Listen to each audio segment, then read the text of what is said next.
తాకట్టులో ఉన్న బంగారాన్ని విడిపించి ఆ రోజు ఆన్లైన్ రేటుకే మేము కొంటాం. Sharma gold company. నమస్తే, వెల్కమ్ టు సుమన్ టీవీ. నేను గిరిజ. ఇవాళ మనతో పాటు ప్రముఖ జ్యోతిష్య వాస్తు పండితులు, జ్యోతిష్య శిక్షణ నిపుణులు, లలితాదేవి ఉపాసకులు బ్రహ్మశ్రీ నానాజీ పట్నాయక్ గురువు గారు ఉన్నారు. వారితో మాట్లాడిద్దాం. గురువుగారు నమస్కారం. శ్రీమాత్రే నమః. గురువుగారు, అవిఘ్నాలన్నీ తొలగిపోవటానికి ముందుగా మనం వినాయకుడిని పూజిస్తాం. విద్యాబుద్ధులకి కూడా వినాయకుడిని పూజిస్తే మనకు సద్బుద్ధి ప్రాప్తిస్తుంది అని అంటారు.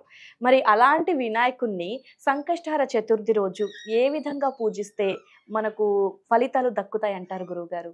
ఒక్కొక్క సంకష్టహర చతుర్థికి ఒక్కొక్క ప్రత్యేకత ఉంటుంది, గుర్తుపెట్టుకోండి.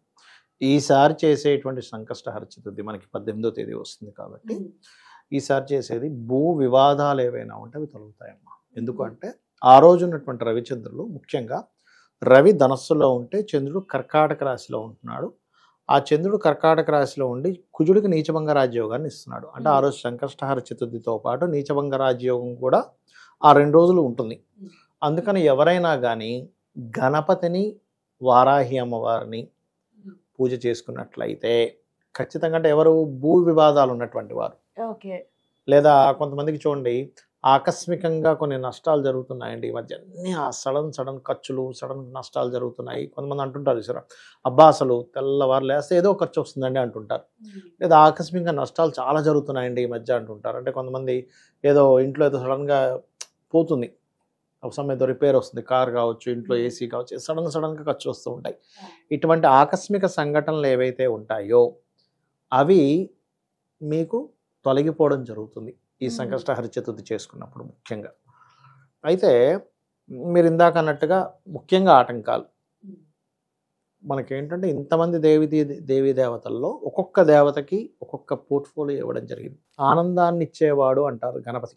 అంటే అతన్ని మనం పూజించినట్లయితే ఆయన ఇచ్చేది మొట్టమొదటిగా ఆనందం. ఎందుకు ఆనందము అంటే ఆటంకం పోతే ఆనందమేగా, కాబట్టి అలా. అయితే ఈసారి గణపతి పూజ చేసేటప్పుడు ప్రత్యేకంగా ఎర్రటి వస్త్రము కానీ గ్రీన్ కలర్ వస్త్రం కానీ కట్టుకొని చేయండి. దీనివల్ల ఏమిటంటే, ప్రధానంగా ఎవరైతే సంకల్పం ఉంటుంది, నేను ఫలానా సాధించాలి, ఎంతో ప్రయత్నం చేస్తుంటాము, ముందుకు మూవ్ అవ్వవు. ఎందుకు అంటే పూర్వజన్మల్లో మనం చేసినటువంటి కర్మ ఏదైతే ఉంటుందో అది అడ్డుపడుతూ ఉంటుంది. ఆ అడ్డుపడుతున్నటువంటి కర్మ తొలగాలి అంటే గణపతి యొక్క అనుగ్రహం అక్కడికి వస్తే గానీ మనకు ఆ కర్మ తొలగదు.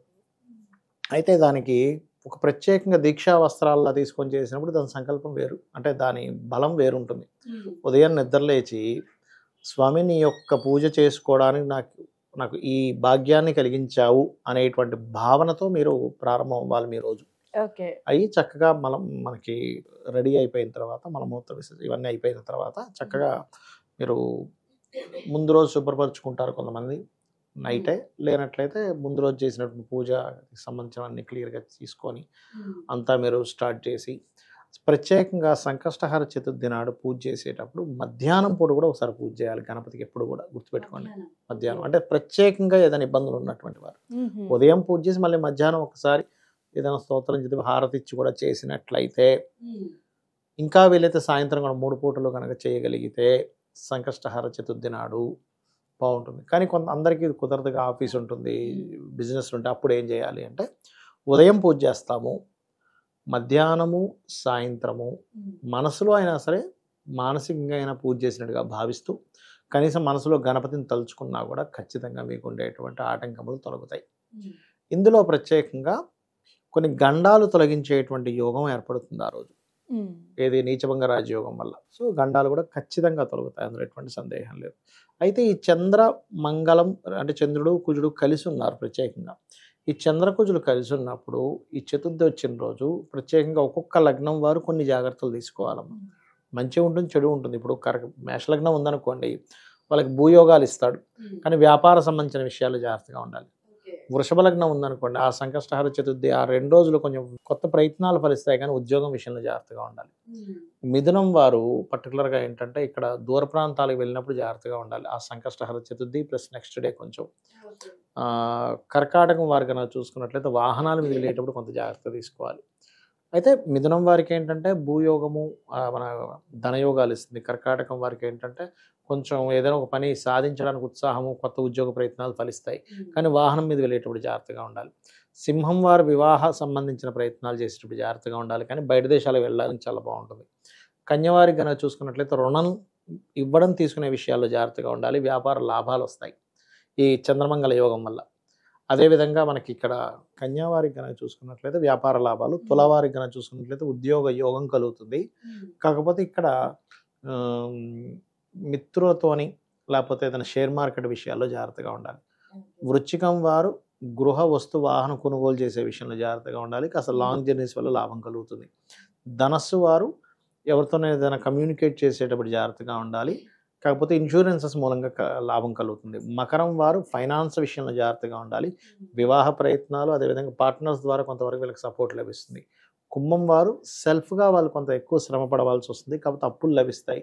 మీనం వారికి ఇన్వెస్ట్మెంట్స్ విషయంలో జాగ్రత్తగా ఉండాలి. సంతాన యోగాన్ని, సంతాన ప్రాప్తిని ఇది కలిగిస్తుంది ఈ రోజు చేసేటువంటి పూజ వల్ల పర్టికులర్ గా. ఓకే గురుగారు, ఇది ముఖ్యంగా. అయితే గురుగారు, ముఖ్యంగా వినాయకుడు పూజ అనుకుంటే ఆ మాట అనగానే ముందుగా గుర్తుకొచ్చేది విద్యార్థులు. అవునమ్మా. చదువు పరంగా. అవునమ్మా. సో విద్యార్థులు సంకష్టహార చతుర్థి రోజు వాళ్ళు చేసుకోదగిన ఏదైనా పరిహారం, అంటే వాళ్ళకు చదువులో ఎలాంటి ఆటంకం కలగకుండా ఉండటానికి గురువు గారు? భక్తి శ్రద్ధలతో గణపతి ముందు వాళ్ళు చదువుకునే పుస్తకాలు పెట్టి, స్వామి నాకు ఇందులో ఉన్నటువంటి సారాంశము అంటారు, అది నాకు అర్థమయ్యేలా చేయి స్వామి అని నిజంగా కనుక భక్తిగా కనుక భగవంతుని కనుక తలుచుకున్నట్లయితే గణపతిని, ఖచ్చితంగా మీకు విద్యా సంబంధించిన విషయంలో కలుగుతున్న ఆటంకాలు పూర్తిగా తొలగుతాయి. భక్తి ప్రధానం అక్కడ. ఇంకోటి, గణపతి పూజ చేసిన తర్వాత ఖచ్చితంగా ఇలా అనుకోవాలి, గుంజీలు తీయాలంటారు ఇలా పట్టుకొని. మనకు తెలియకుండా చెవు ఇలా పట్టుకుంటాం కదా, అవును, మనకి దరిద్ర యోగాలు ఏవైతే ఉన్నాయో తొలగిపోతాయి మన చెవులు పట్టుకుని వినాయకుడి దగ్గర గుంజీలు తీసినట్లయితే. ఓకే గురువుగారు, అంటే ఆ గుంజీలు ఇన్ని అని ఏమన్నా లెక్క ఉంటుందా గురువుగారు? 3, 5, 7, 11 బేస్ సంఖ్యలో తీస్తారు. ఓకే గురుగారు, మరి వినాయకుడిని పూజించేటప్పుడు ఒకవేళ 3 పూటలు పూజ చేయాలి అన్నారు కదా, అది కుదరనప్పుడు మనం ఏదైనా వినాయకుడి నామస్మరణ చేసుకోవాలి అనుకున్నప్పుడు ఏదైనా మంత్రం చెప్పిస్తే మంచిదంటారా? ఆ మంత్రం తెలియజేస్తారా?